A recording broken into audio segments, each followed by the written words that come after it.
একটি প্রাকৃতিক ঘটনা যা বিজ্ঞানের সাহায্যে যথাযথভাবে ব্যাখ্যা করা সম্ভব। কিন্তু আমরা অনেকেই এই গ্রহণকে কেন্দ্র করে বহু পৌরাণিক কাহিনী বা অন্ধবিশ্বাস শুনতে শুনতে বড় হয়েছি। উদাহরণস্বরূপ, ভারতবর্ষ সহ বিশ্বের অনেক মানুষই বিশ্বাস করেন যে গ্রহণের সময় কোনো এক রাক্ষস সূর্যকে গ্রাস করে।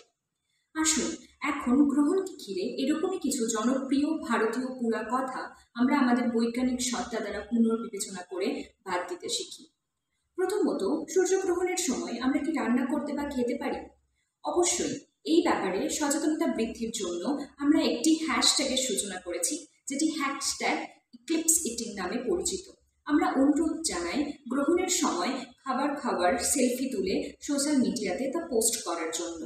দ্বিতীয়ত, সূর্যগ্রহণের সময় কি গর্ভবতী মহিলাদের বাড়ির মধ্যে বন্ধ জায়গায় থাকা উচিত? একদমই নয়। সূর্যগ্রহণের সময় যে কেউই বাইরে নিশ্চিন্তে ঘোরাফেরা করতে পারেন, যতক্ষণ না তারা সরাসরি সূর্যের দিকে তাকাচ্ছেন। তৃতীয়ত, সূর্যগ্রহণের সময় কি প্রকৃতির ডাকে সাড়া দেওয়া উচিত? অবশ্যই।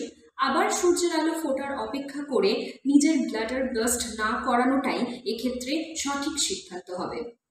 চতুর্থত, গ্রহণ কি একটি অশুভ লক্ষণ? একদমই নয়। সূর্যগ্রহণের সময়ই আইনস্টাইনের আপেক্ষিকতাবাদের তত্ত্বের প্রথম পরীক্ষামূলক প্রমাণ পাওয়া যায়।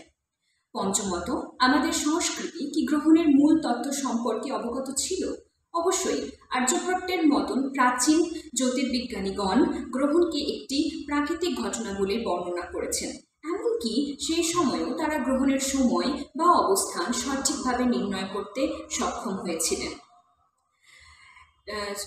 একদম শেষে বলা যায়, আমাদের কি গ্রহণের পরে স্নান করার প্রয়োজনীয়তা আছে?